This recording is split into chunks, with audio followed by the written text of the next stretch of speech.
여러분이 마태복음 26장은 구조적으로 그 앞에 예수께서 이제 예루살렘에 올라오신 다음에 유대의 종교 지도자들하고 많은 면에서 충돌하고 부딪히면서 위기가 고조되고 종교 지도자들은 이제 예수님을 죽여야 되겠다 이렇게 마음에 결심을 하게 돼요. 그리고 26장이 딱 열리면 마치 주님의 죽음이 이제 코앞에 왔기 때문에 주님의 죽음을 준비하는 여인이 향유를 깨뜨리는 그게 26장의 앞부분에 나와 있죠. 주님께서 그 여인의 향유를 깨뜨린 후에 유다가 예수님을 팔 것에 대한 예언을 하세요. 그리고 주님께서 오늘 본문에 있는 이 이야기, 내 살이다, 내 피다 라고 말씀하시고 바로 직후에 또 베드로가 배반할 것에 대한 이야기를 하세요. 네가 오늘 닭 울기 전에 3번 나를 부인할 것이다 이렇게 베드로에게 말씀하시고, 그 베드로에게 말씀하신 후에 겟세마네 동산에 가서 기도하시고 유다의 배반을 통해서 잡혀가시고 마침내 주님이 말씀하신 것처럼 베드로가 예수님을 3번 부인하게 되는, 그게 26장의 구조예요.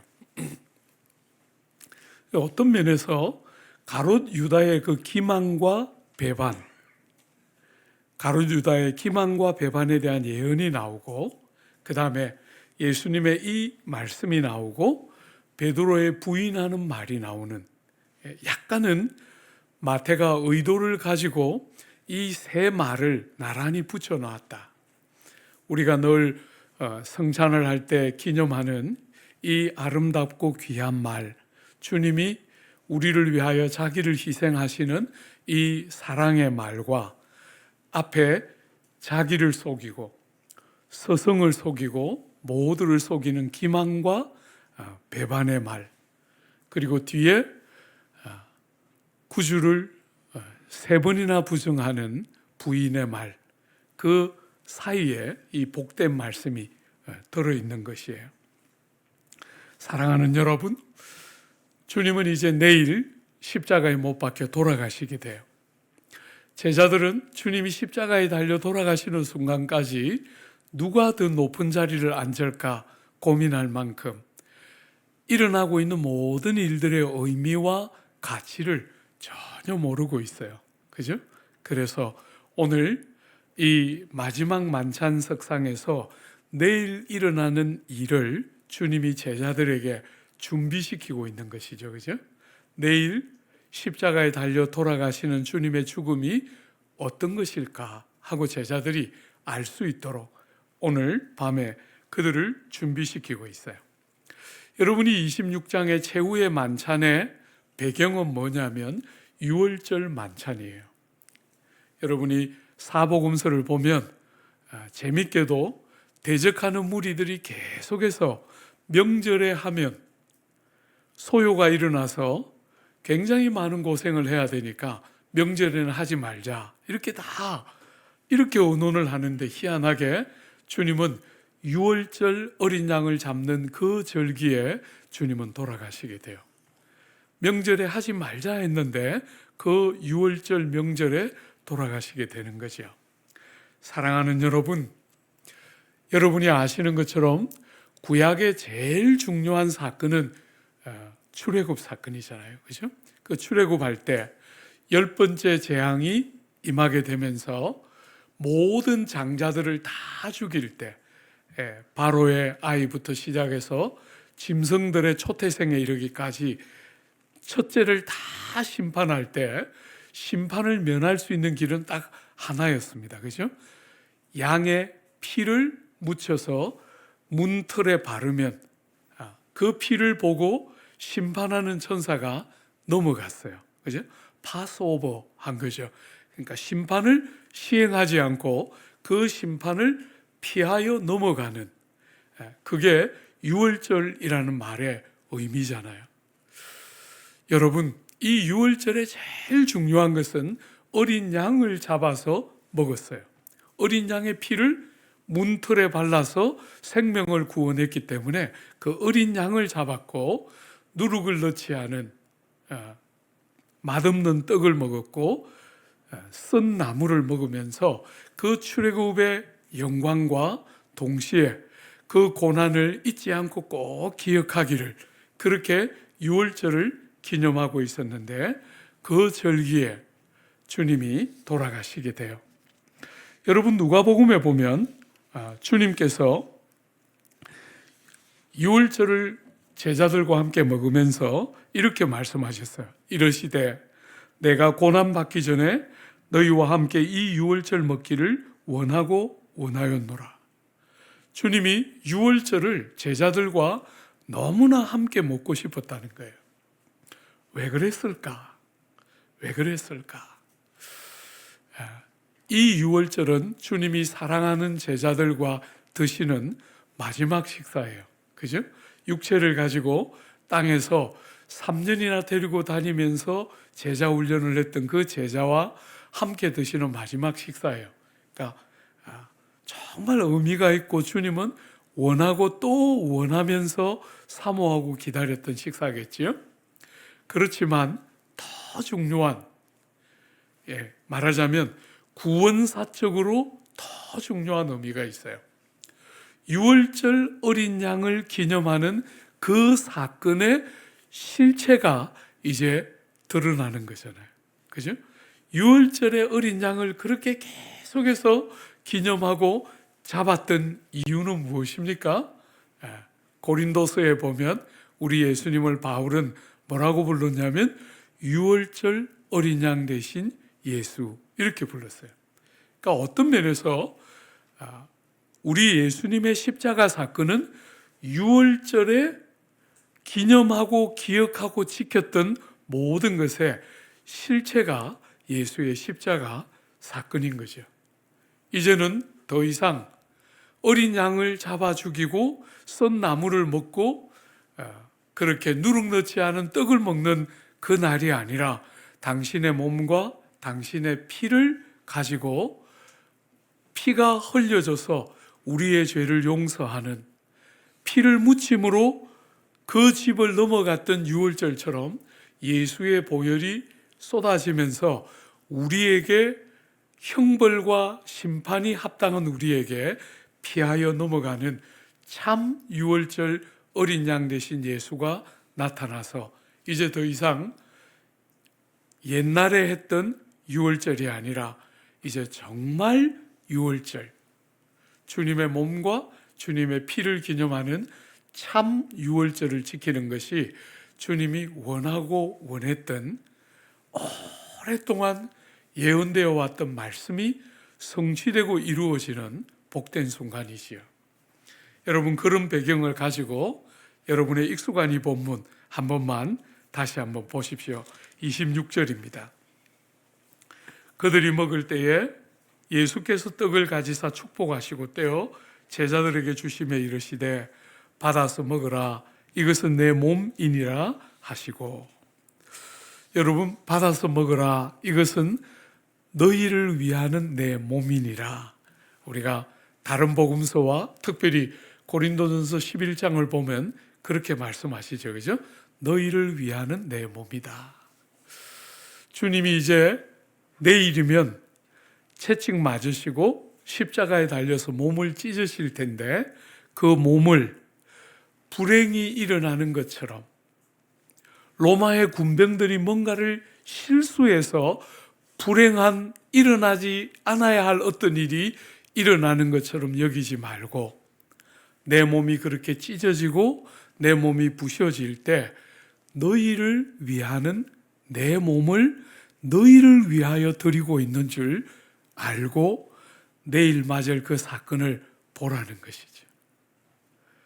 사랑하는 여러분, 우리는 어떤 면에서 고난주간을 맞을 때마다 주님의 고난을 생각하고 아파하고 슬퍼하고 하는 그런 고민들을 우린 늘 하게 되지만 주님은 돌아가시기 직전에 참 유월절을 여시면서 주님이 그 찢는 살과 부셔지는 몸을 어떻게 보기를 원하느냐면 너희를 위하는 내 몸이다, 이렇게 말씀하셨어요.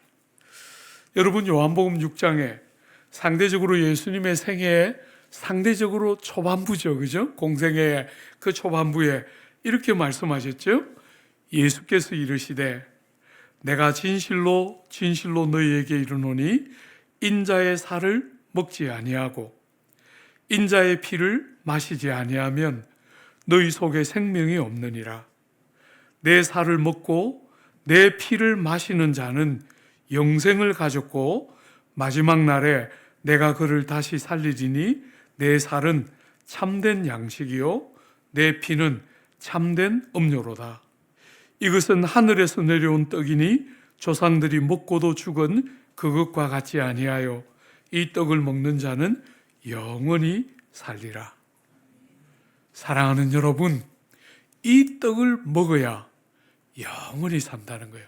아무리 먹어도 배가 부르지만 때가 되면 죽는 그런 양식이 아니고, 주님이 내일 십자가 위에서 찢는 그 몸은 먹으면 영원히 죽지 않는 참된 생명을 주는 너희를 위하는 내 몸이다.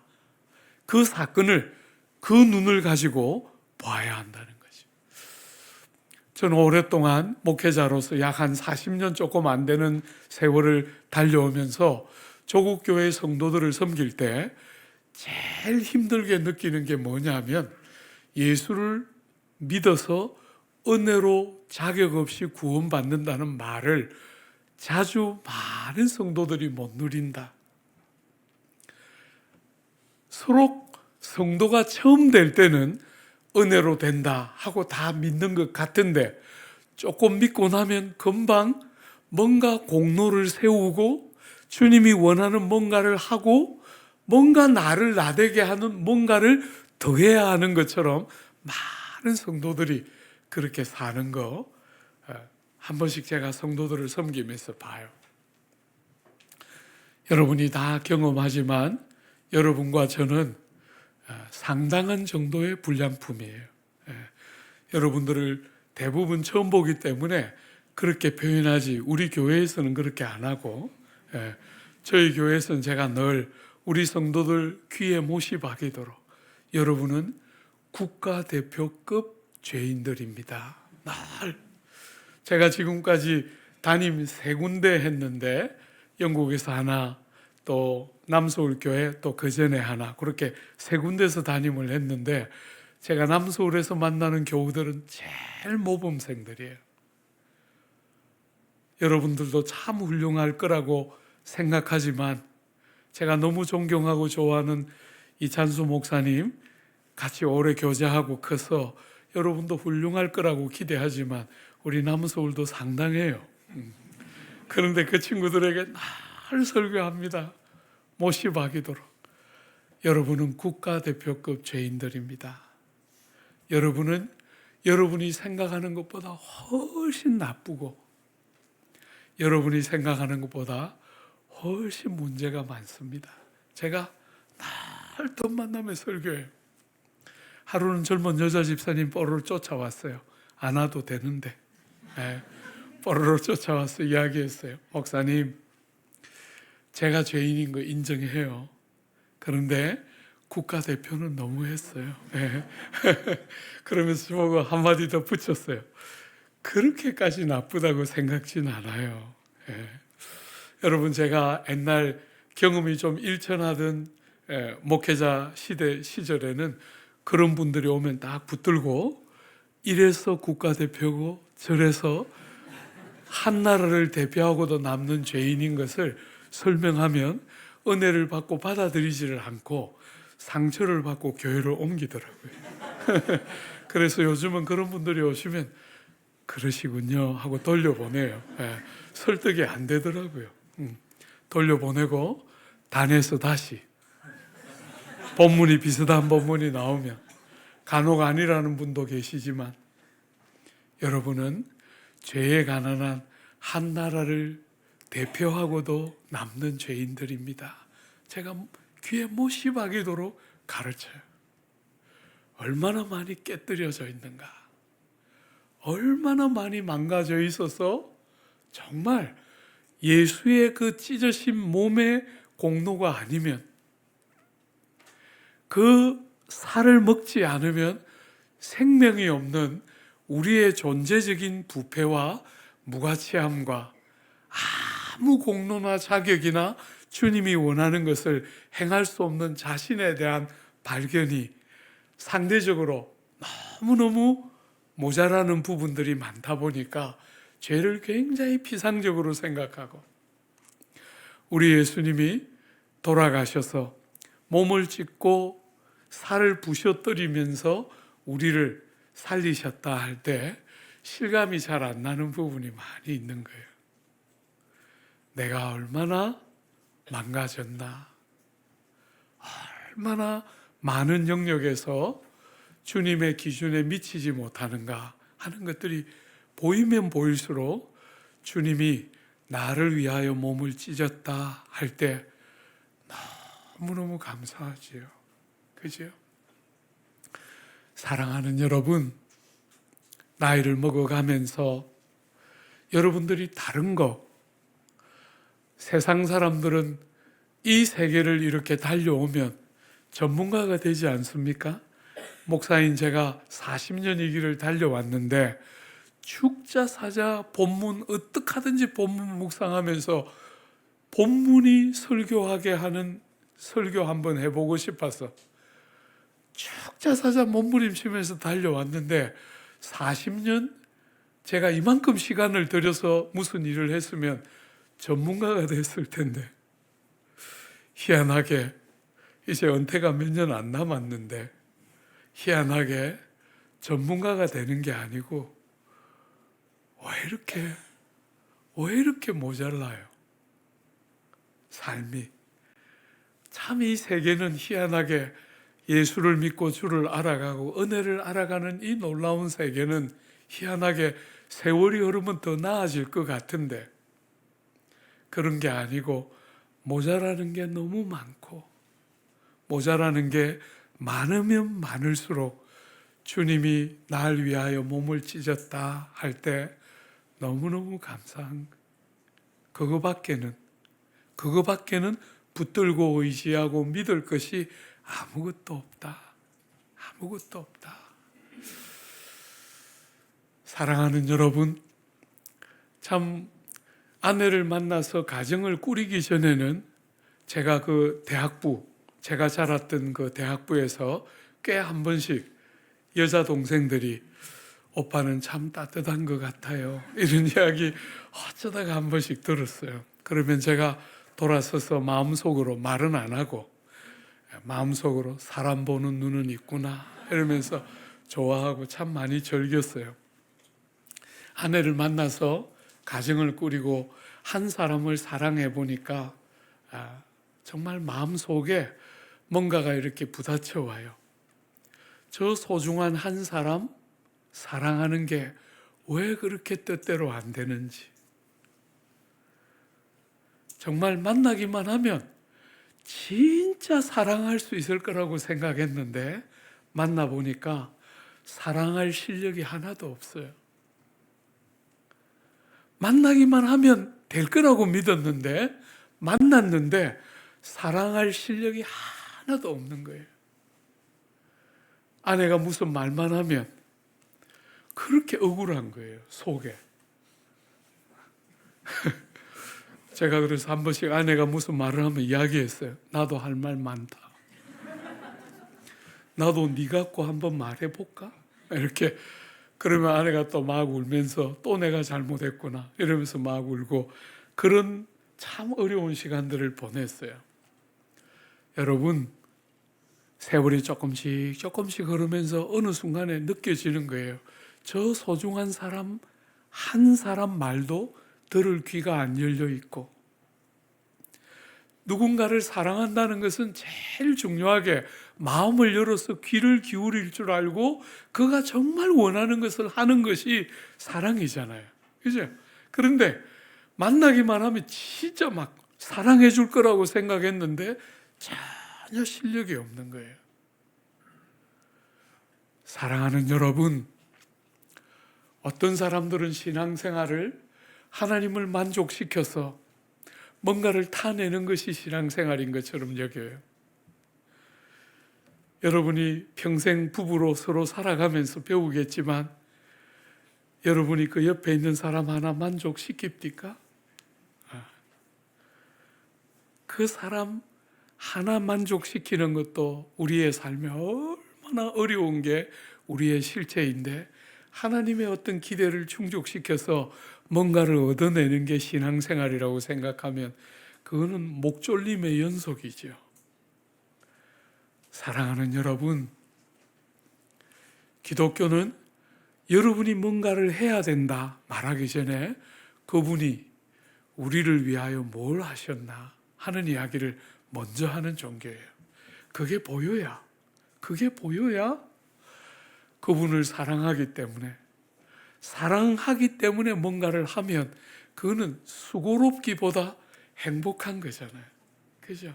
그런 것처럼 그게 먼저 보여야 여러분이 그분을 위해서 뭔가를 작은 일을 할 때도 희락이 있고 감격이 있는 것이죠. 그 눈이 먼저 열려야 하는 거죠. 그죠? 그분이 나를 위하여 몸을 찢었다. 너희를 위하는 내 몸이다. 이렇게 말씀하셨어요. 두 번째, 여러분 한번 보십시오. 27절에 우리 같이 한 번만 읽어볼까요? 27절과 28절입니다.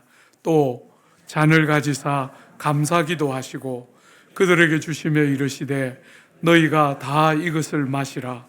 이것은 죄의 사함을 얻게 하려고 많은 사람을 위하여 흘리는 바 나의 피 곧 언약의 피니라.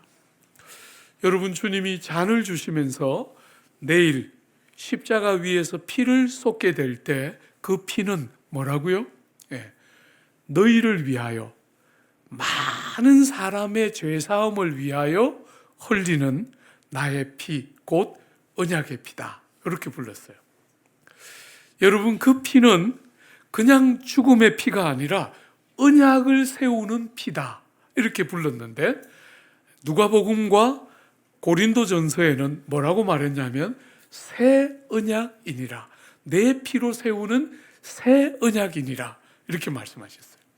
여러분, 출애굽 이후에 시내산에서 모세가 희생제물을 잡아서 피를 쏟으면서 하나님과 세웠던 그 옛 언약을 대체하는 새 언약.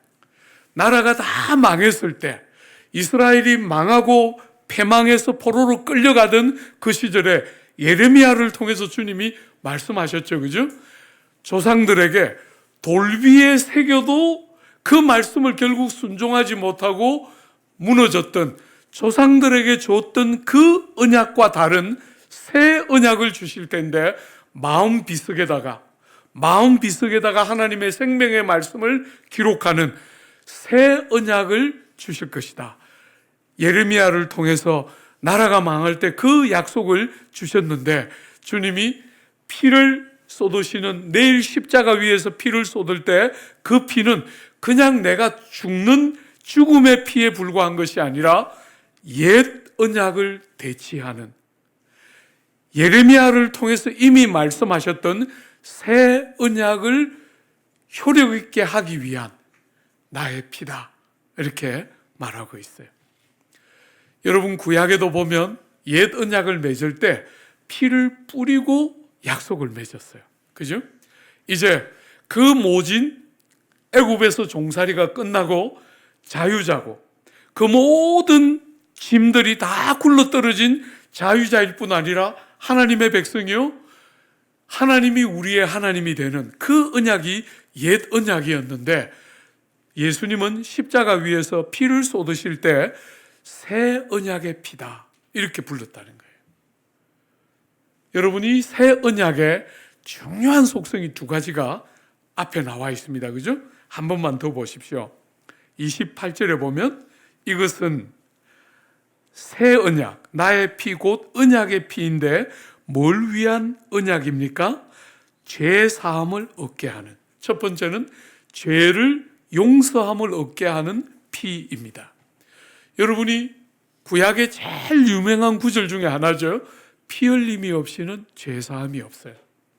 예수께서 흘리시는 십자가 위에서 흘리시는 그 새 언약의 피를 쏟으심으로 새 언약이 효력을 발휘하는데, 새 언약은 첫 번째로 죄 사함을 얻게 하는 피예요. 그죠? 피를 쏟아서 피 흘림이 없이는 죄 사함이 없는데, 그 피를 쏟아서 죄 용서함을 받는 새 언약의 피. 사랑하는 여러분, 나이가 저보다 나이가 더 되신 분도 계시겠지만 어쨌거나 대부분은 저보다는 동생들 같아요.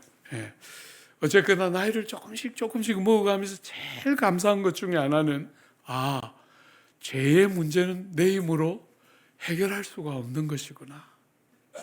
갈수록 목회를 40년 했는데 갈수록 죄는 내 힘으로 해결할 수 있는 것이 아니구나.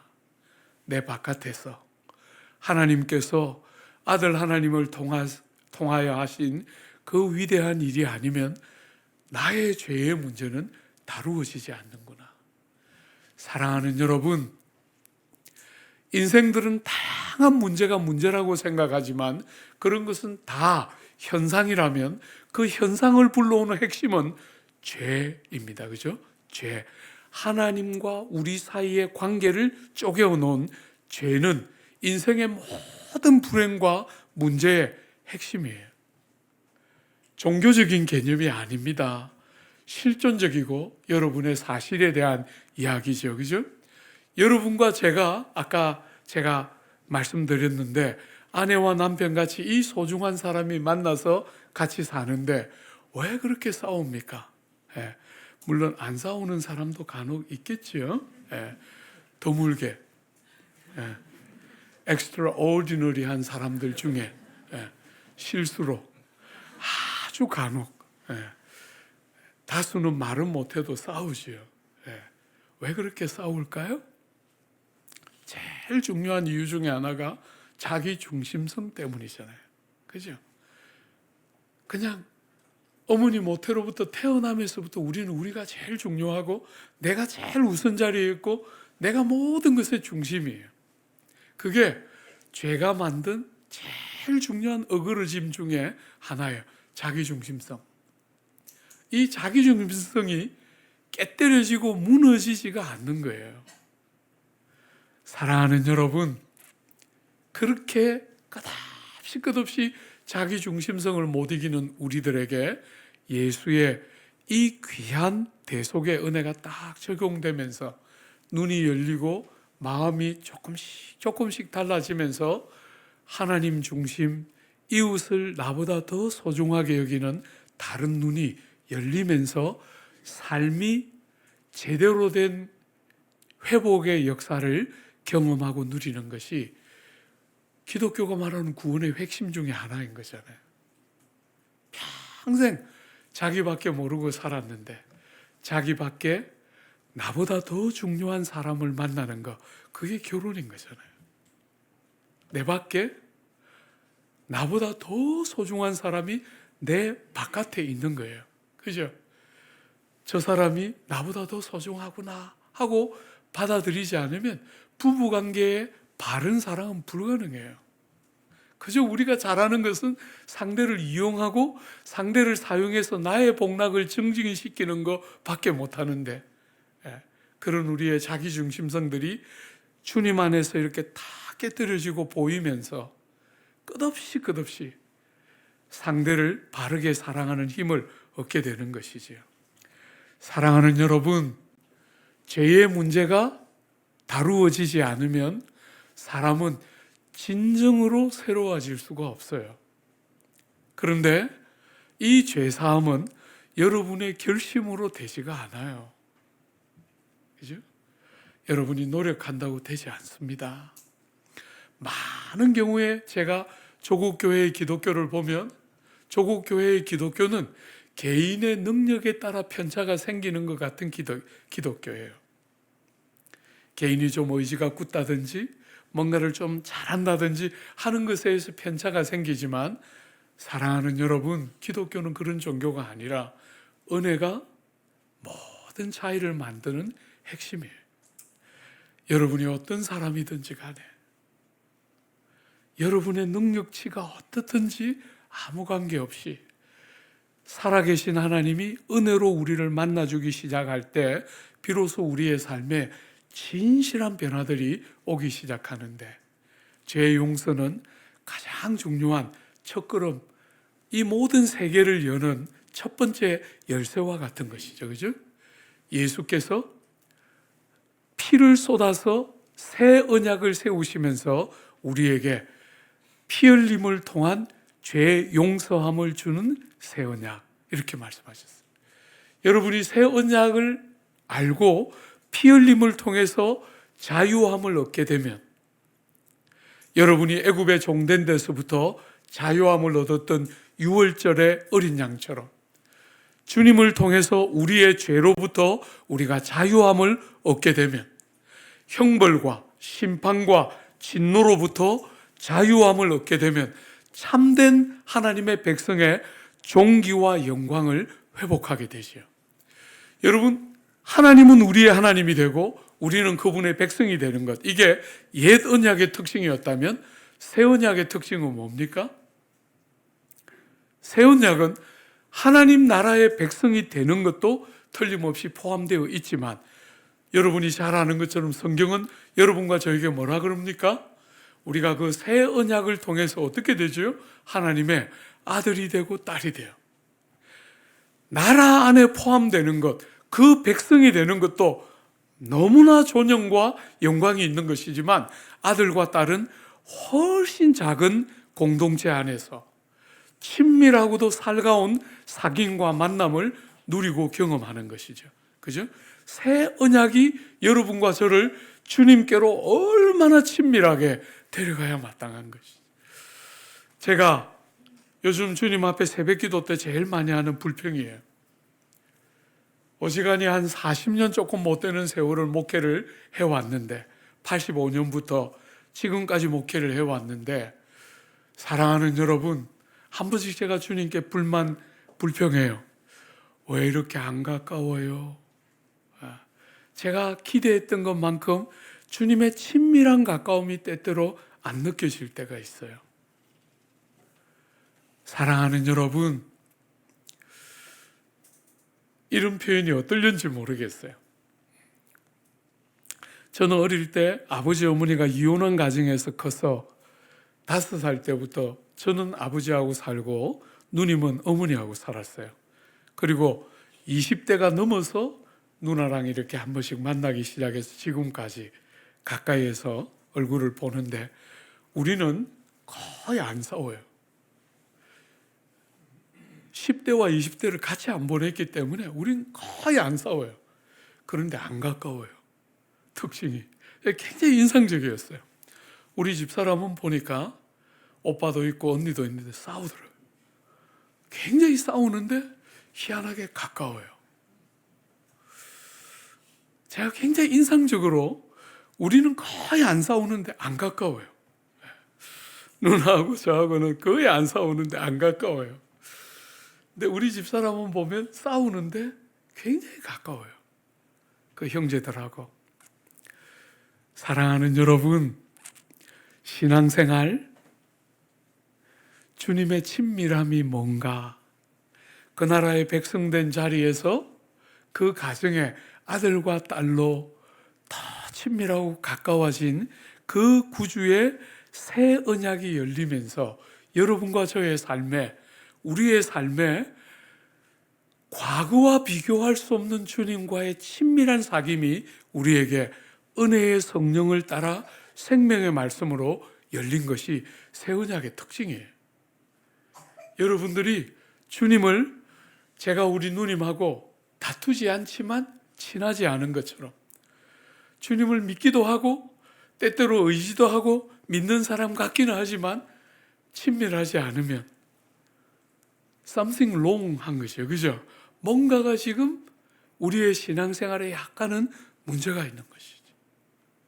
사랑하는 여러분, 새 언약의 피를 쏟았다. 두 번째로, 오늘 이 새 언약의 피를 뭐라고 또 소개했습니까? 많은 사람을 위하여 흘리는 새 언약의 피다, 이렇게 말했어요. 여러분, 옛 언약은 언제나 대상이 누구였습니까? 언제나 대상이 유대인이었어요. 그죠? 아니면 이방인들 중에 유대인들처럼 할례를 받고 유대인의 방식의 삶을 받아들이는 유대화되어 있는 어떤 사람들만 들어왔어요. 그게 초대교회 사도행전에서도 그렇게 문제가 됐던 거잖아요. 그죠? 초대 예루살렘 공의회가 그렇게 고민했던 것은 여전히 유대 성도들이 새 시대, 새 언약의 피를 주님이 흘려주셨음에도 불구하고 여전히 그 렌즈를 못 벗어나는 거죠. 유대인, 유대의 틀 안을 벗어나지를 못하고 있는데, 사랑하는 여러분, 많은 사람을 위하여 흘리는 바 할 때 이 많은 사람은 누굽니까? 여러분이 우리 예수께서 돌아가시기 전에 그리고 돌아가신 후에 제자들에게 말씀하시잖아요. 너희는 가서 모든 족속으로 제자를 삼고, 더 이상 이제 유대인들 안에 가두어져 있지 않은 새로운 언약이 주어지는 것이죠. 그죠?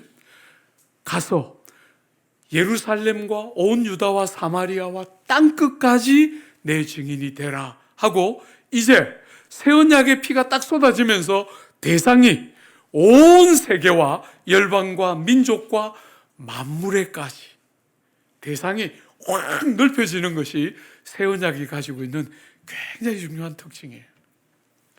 여러분, 올해 9월에 인천에서 로잔 세계 4차 선교대회가 열려요. 저는 정말 그 일이 얼마나 영화로운 일인가 생각해요. 한국교회 전체가 함께 마음을 모아서 기도하고 그 일에 에너지를 같이 쏟고 힘을 다해서 그 일이 조국 교회로 하여금 또 전 세계 교회로 하여금 꺼져가는 선교의 불씨를 다시 지펴내면서 조국 교회가 선교를 위한 요긴한 불쏘시개처럼 사용되는 귀한 출발선이, 도화선이 되기를 기대하면서 그 대회를 지켜봐요. 저는 무슨 구체적으로 그 대회하고 아무 연결도 없고 그냥 참석하려고 생각하고 있는 사람 중에 하나예요. 5,000명, 한국 사람들 한 1,500명, 해외에서 한 3,500명 와서 5,000명 생각하고 있는데 굉장히 이렇게 엄격하게 참여자들을 제한하고 있어요. 그래서 그냥 이름만 올려놓고 있는, 참석해서 그거 한번 보려고 하는데, 사랑하는 여러분, 더 이상 유대인이 아니고 더 이상 조국 사회, 조국 땅 하는 이 좁은 렌즈를 깨뜨리고 여러분들이 하나같이 열방과 세계를 위한 새 언약의 백성인 줄 알고 살아야 해요. 영국에서 유학할 때 저에게 도전했던 아주 사랑하는 귀한 분이 저에게 도전했는데 제가 평생 잊지 못해요. 형제, 모든 진실한 성도는 인터내셔널 해야 합니다. 저에게, 제가 아주 존경하는 분이 도전했는데 세월이 갈수록, 성경을 연구할수록 그 말이 무슨 말인지를 더 깊이 동의하게 돼요. 사랑하는 여러분, 조국교회 30년을 돌아보면 조국교회는 대부분 나와 우리 가족의 범주를 못 넘어섰어요. 간정과 모든 삶의 관심이 전부 나와 내 가족, 내 자식, 내 부모, 내 형제, 내 자매의 범주를 우리는 못 넘어섰어요. 이제 여러분과 저의 남아있는 마지막 시기, 여러분들이 본격적으로 살아내야 될 이 시기는 이제 더 이상 그런 렌즈 갖고는 안 돼요. 새 언약의 피가 쏟아졌고, 새 언약은 나라와 피부 색깔과 언어와 문화와 그 모든 장벽들을 다 무너뜨리면서 열방과 민족이 예수 때문에 하나가 되는 영광들을 누리는 새 언약 안으로 우리를 부르고 있는 거예요. 주 안에 사랑하는 여러분, 모든 진실한 성도들은 세계적이어야 한다. 여러분들의 가정과 여러분의 자신의 안위의 눈이 다 빼앗기지 않고, 여러분의 눈이 우크라이나에 저기 하마스 전쟁에 가서 기도하고 함께 짐을 나누고 대안을 제시하고 같이 고민하고 조국 교회로부터, 성도로부터 선하고 다른 물이 흘러가지 않으면 세상은 절대로 대안을 찾을 수가 없어요. 찾을 수가 없습니다. 사랑하는 여러분, 교회로부터 다른 눈이 흘러가야 비로소 세상은 변화가 시작됩니다. 여러분과 제가 그저 나 하나, 내 가족, 끝없는 그 테두리를 넘어서지 못하는 그 범주에 머물지 않고 테두리를 깨뜨리고 복음이 우리를 데려가는 데까지, 새 언약이 우리를 데려가는 데까지 우리의 관심사가 주님의 관심이 우리의 관심이 되는 관심사의 확장이 일어나는 일은 너무너무 지금 중요한 시기를 우리는 지나가고 있는 것이지요.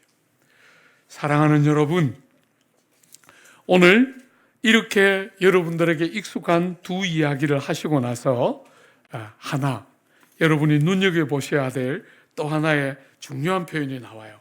29절입니다. 그러나 너희에게 이르노니 내가 포도나무에서 난 것을 이제부터 내 아버지의 나라에서 새 것으로 너희와 함께 마시는 날까지 마시지 아니하리라 하시니라.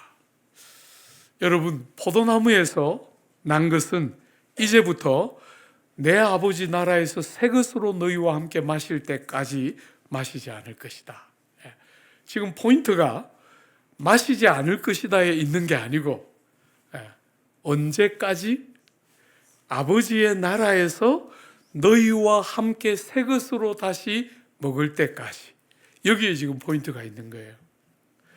사랑하는 여러분, 오늘 밤에 이 밤을 지나고 나면 내일 이들은 어디를 마주하게 됩니까? 십자가를 마주하게 돼요. 십자가. 성찬도 다 이해할 수 없는 신비였겠지만 십자가 앞에 섰을 때 그들은 너무나 좌절하고 고통했을 거예요. 그들에게 주님이 붙들면서 뭘 말합니까? 때가 오고 있다. 때가 오고 있다. 아버지의 나라에서 너희와 함께 새 것으로 먹고 마시는 그날이 틀림없이 올 것이기 때문에 눈앞에 보이는 십자가 앞에 절망하지 말고 이해할 수 없는 고통과 질고 앞에 넘어지지 말고 그날이 오고 있음을 딱 붙들고 믿음으로 신실하게 그날을 바라보며 살아야 한다. 이렇게 지금 말하고 있는 것이죠.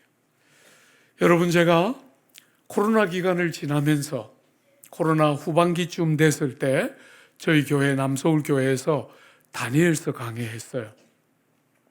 왜 다니엘서 강해를 했냐면 하나님이 이 고난을 왜 주셨을까?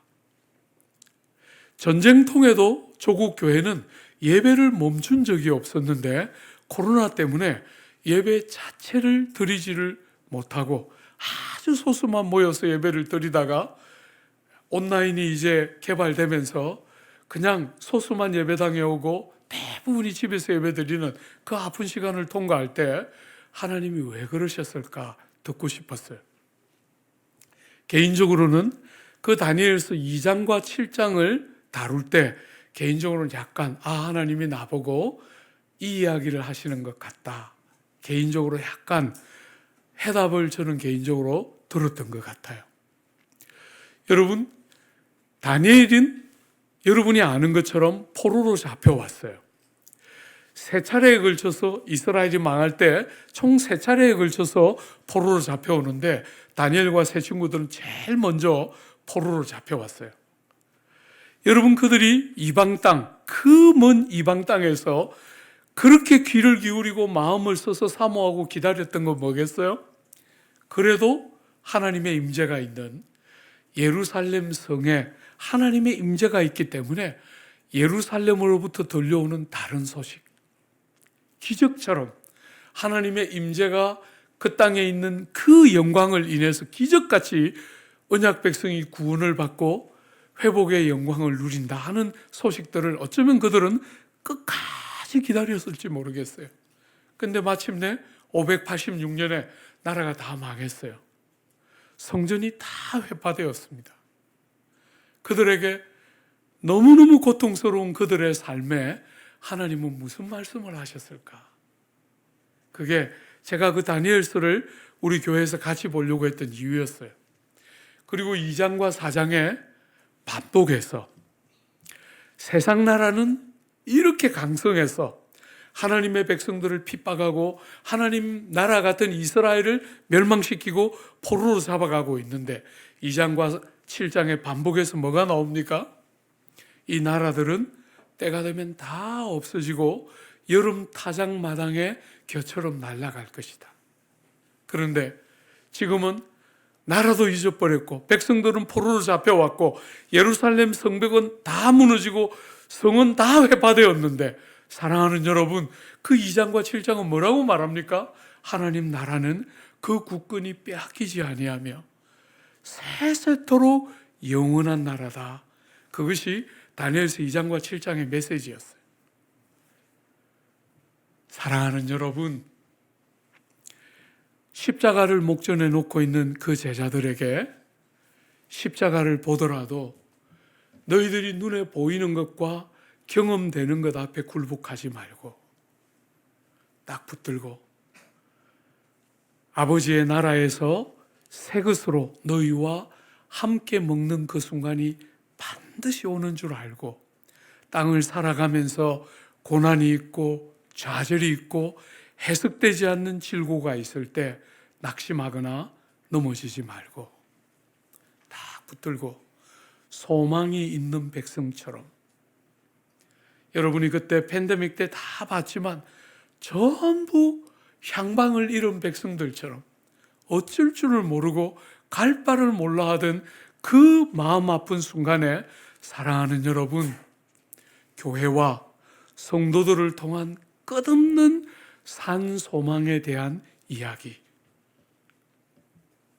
주님이 십자가에 달려 돌아가셔서 그게 완전한 실패요 좌절 같아 보이는데 여러분이 다 아시는 것처럼 그것이 바로 생명이고 그것이 바로 이김이었던 것처럼 우리는 인생길을 살아가면서 우리가 해석되지 않는 많은 질고와 아픔과 문제를 만나게 되는데 너무 오랫동안 그런 것들을 두려워하고 그런 것들을 없기를 원하는 마음들이 너무 크니까 너무나 조국 교회는 오늘 성경이 가지고 있는 이 중요한 메시지, 눈에 보이는 것과 손에 만져지는 것이 전부가 아니고, 사랑하는 여러분, 우리의 눈에 다 보이지 않아도 틀림없이 예수께서 우리 위하여 십자가에 달려서 몸을 찢고 피를 쏟으심으로 우리에게 주신 분명한 소망, 아버지의 나라에서 새 것으로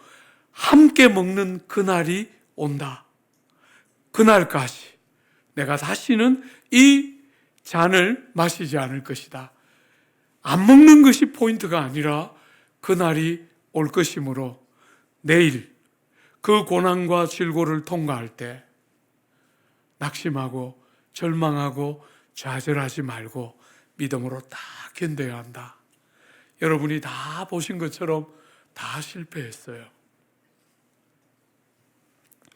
주 안에 사랑하는 여러분, 저는 조국 교회가 오늘 이렇게 조국 사회로부터 많은 욕을 들을 때 조국 교회가 우리도 잘하는 거 많다 이렇게 말해가지고 조국 사회의 여론을 바꿀 수 있을 거라고 믿지 않아요. 그런 방식으로 세상이 달라지는 세상이라면 주님은 안 돌아가시는 거죠. 그죠? 세상은 그런 방식으로 바뀌지 않아요. 주님이 십자가에 달려 돌아가셔서 우리를 위하여 그 위대한, 측량할 수 없는 위대한 하나님의 일을 행하셨을 때 우리의 삶에 참된 소망이 일어난 거잖아요. 세상 사람들이 눈에 볼 때 다 실망하고 좌절하고 낙심할 때 우리도 똑같이 하면 세상은 우리에게서 아무것도 들을 게 없는 것이지. 그저 남들보다 조금 착하고 남들보다 조금 바른 사람 이상도 이하도 아닌 그런 수준의 사람들만 보일 뿐이지. 사랑하는 여러분, 조국 교회는 체질의 변화가 필요하다. 체질의 변화. 제가 이렇게 성경을 가르치면서 성도들을 도우면 늘 성도들이 저보고 말해요. 목사님, 저는 믿음이 약해서 봐야 되고 만져야 돼요. 사랑하는 여러분, 보는 대로 믿으려고 하고 만지는 대로 믿으려고 하면 넘어지는 것이죠. 그렇죠?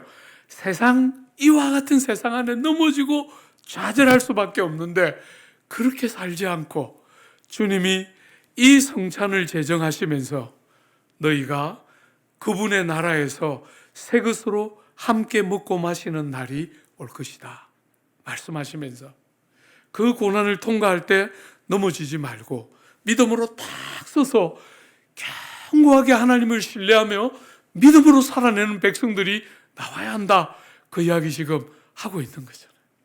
제자들이 시험에 들지 않도록 깨어 기도하라 했는데 다 시험에 들고 또 넘어져요. 그죠? 하나같이 다 실패하는데 그들을 또 살려내시고 그들을 또 살려내시면서 그 무수한 실패들을 이겨내면서 하나님의 증인으로 영광의 도구로 드러나고 바뀌어갔던 것이 교회 역사의 증거예요.